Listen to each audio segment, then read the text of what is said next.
Hello student, आज हम लोग क्लास 11th अकाउंट सब्जेक्ट में चैप्टर 2.4 को पढ़ेंगे। सबसे पहले तो इसको हम थ्योरी पार्ट कंप्लीट करेंगे। तो देखिए, हमारे पाठ का नाम है लेखांकन के सैद्धांतिक आधार, दोहरा लेखा प्रणाली। तो सबसे पहले तो देखिए, ये जो चैप्टर है आपका, तो दोहरा लेखा प्रणाली के बारे में पूरा बताया गया है। तो देखिए, दोहरा लेखा प्रणाली के सबसे पहले तो हम लोग जन्मदाता देखते हैं कौन है। तो दोहरा लेखा प्रणाली के जन्मदाता हैं लुकास पैसियोली। ठीक है, कौन है इनके जन्मदाता? Lucas Pacioli. दोहरा लेखा प्रणाली जो है उसका जन्म कब हुआ? 15वीं शताब्दी में। किसके द्वारा हुआ? Lucas Pacioli. ये कहाँ के थे? इटली के वेनिस नगर के। ठीक है, अब देखिए, अब हम लोग समझेंगे कि दोहरा लेखा प्रणाली होती क्या है। तो देखिए, जैसे कि इसका नाम ही है दोहरा लेखा प्रणाली, इसके नाम से क्या स्पष्ट होता है? इसके नाम से ये स्पष्ट होता है कि इस दोहरा लेखा प्रणाली के दो पहलू होते हैं। कैसे दो पहलू हुए? क्योंकि इस प्रणाली में दो खाते हमेशा प्रभावित होते हैं। कैसे दो खाते? एक तो पाने वाला और एक देने वाला। ठीक है, व्यवहार के इन दोनों पहलुओं का लेखा भी कहां होता है? भिन्न भिन्न खातों में होता है। ठीक है, या कि आप सरल शब्दों में ऐसा बोल सकते हैं कि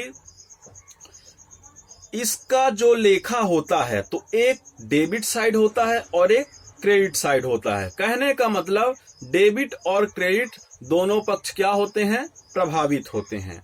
इसीलिए इस प्रणाली का नाम क्या रखा गया है? दोहरा लेखा प्रणाली। एक बार फिर से संक्षिप्त में समझते हैं। तो ध्यान रखिएगा, इसमें दो पहलू होते हैं।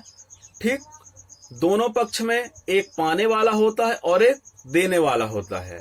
ठीक, और यहाँ पे इसके खाते में दो खातों में एंट्री की जाती है। ठीक, और दोनों खाते प्रभावित होते हैं। और ये दोनों खाते कैसे हो सकते हैं? डेबिट और क्रेडिट हो सकते हैं। इसीलिए इसका नाम क्या पड़ा है? दोहरा लेखा प्रणाली पड़ा है। अब देखिए, इसमें डेबिट कैसे होगा, क्रेडिट कैसे होगा?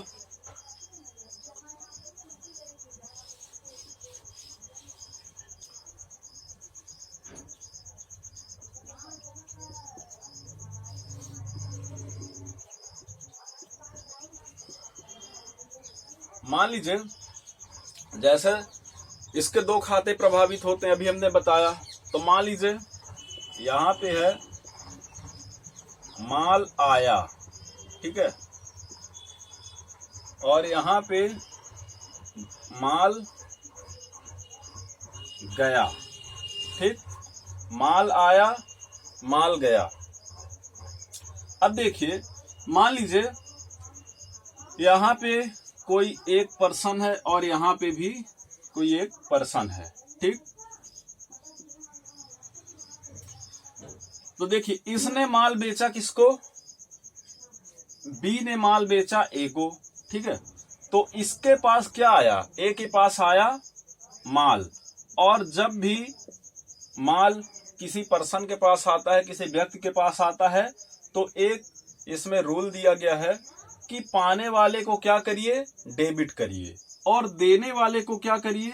क्रेडिट करिए। ठीक है, अच्छा, माल जो पाया है तो उसको हम लोग डेबिट क्यों कर रहे हैं? क्योंकि देखिए, ये लाभ पाने वाला है। ठीक है, ये लाभ पाने वाला है और ये लाभ त्यागने वाला है। ठीक, इसके माल में वृद्धि होगी, लेकिन रोकड़ में क्या होगी? कमी होगी। ठीक है, क्यों कमी होगी रोकड़ में? क्योंकि इसने माल खरीदा है। ठीक, और इसका खाता क्या किया जाएगा? क्रेडिट किया जाएगा, क्योंकि ये रुपए खर्च करेगा और रुपए किसके पास जाएंगे? इसके पास जाएंगे। कहने का मतलब बी के पास जाएगा। तो इस तरह तो किसी भी व्यवहार का प्रभाव होता है। अब चलिए देखते हैं, एक परिभाषा ध्यान से देखिए। हम परिभाषा इसकी पढ़ेंगे J.R. बॉटलीबाय की। तो देखिए इनके अनुसार क्या बोला गया है, प्रत्येक व्यापारिक सौदे का दोहरा प्रभाव होता है तथा वह दो खातों के विपरीत पक्षों को प्रभावित करता है। कहने का मतलब दोनों पक्षों को प्रभावित करता है, डेबिट और क्रेडिट को। यदि ऐसे प्रत्येक व्यवहार का पूर्ण लेखा करना है तो यह आवश्यक होगा कि एक खाते को डेबिट तथा दूसरे खाते को क्या किया जाए, क्रेडिट किया जाए। ठीक है, प्रत्येक व्यवहार के दोहरे प्रभाव का लेखा करने के कारण ही इस प्रणाली का क्या हुआ है, जन्म हुआ है। इसे द्विप्रविष्टि प्रणाली भी बोलते हैं और आप इसको अंग्रेजी में कैसे जानोगे, डबल एंट्री सिस्टम। ठीक, उसके बाद देखिए अब हम लोग दोहरा लेखा प्रणाली की विशेषताएं पढ़ेंगे। तो सबसे पहले देखिए इसकी 5 विशेषताएं दी गई हैं। पहला नंबर, दो खातों का प्रभावित होना। तो देखिए इसमें कैसे दो खाते प्रभावित हुए, तो दोहरा लेखा प्रणाली के द्वारा जो भी वित्तीय व्यवहार किए जाते हैं, ठीक भाई, जब माल बेचा जाता है तो वित्तीय व्यवहार होते हैं। माल जो खरीदता है वो माल बेचने वाले को क्या करता है, चुकाता है, पैसे देता है। तो इस प्रणाली के द्वारा वित्तीय व्यवहारों का लेखा करने के लिए कम से कम दो खातों का प्रभावित होना आवश्यक होता है। इन खातों में से एक खाता तो लाभ पाने वाले का होता है और दूसरा लाभ त्यागने वाले का। तो लाभ पाने वाले का कैसे हो सकता है, देखिए होता क्या है, अभी अभी हमने आपको बताया कि अगर किसी ने माल बेचा है उधार, मान लीजिए माल उधार बेचा गया, तो बी ने ए को माल बेचा। ठीक, कैसे बेचा, उधार बेचा। तो जिसको भी उधार माल मिल रहा है उसका खाता क्या होगा, डेबिट होगा और वो लाभ पा रहा है। और ये जो बी है जो माल बेच रहा है वो क्या करेगा, लाभ को त्याग रहा है। तो इससे क्या होगा, दो खाते प्रभावित होंगे। जो पहला खाता प्रभावित होगा उसे आप डेबिट बोलोगे, यानी जो माल खरीद रहा है उसको आप डेबिट बोलोगे और जो बेच रहा है उसको क्रेडिट। ठीक है, उसके बाद देखिए विपरीत पक्षों में लेखा। तो इस प्रणाली के अंतर्गत दो पक्ष होते हैं। कितने पक्ष, दो पक्ष।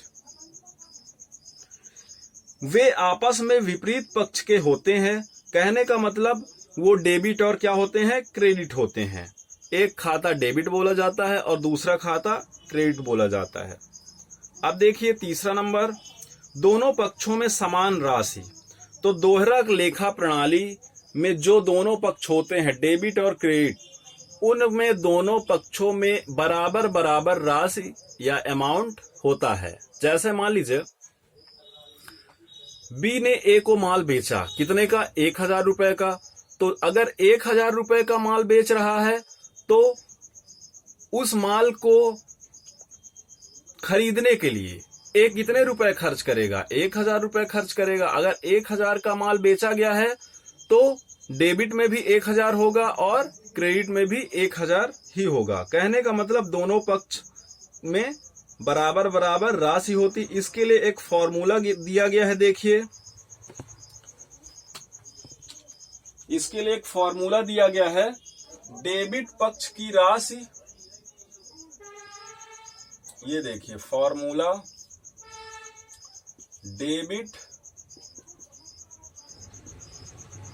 पक्ष की राशि बराबर क्रेडिट पक्ष की राशि। कहने का मतलब डेबिट पक्ष की राशि और क्रेडिट पक्ष की राशि हमेशा क्या होगी, इक्वल होगी।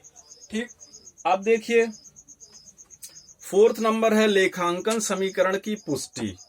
तो ये जो आपकी दोहरा लेखा प्रणाली होती है, इसमें क्या होता है, आप कोई भी अगर व्यवहार करेंगे तो ये आपके लेखांकन समीकरण को संतुष्ट करेगा।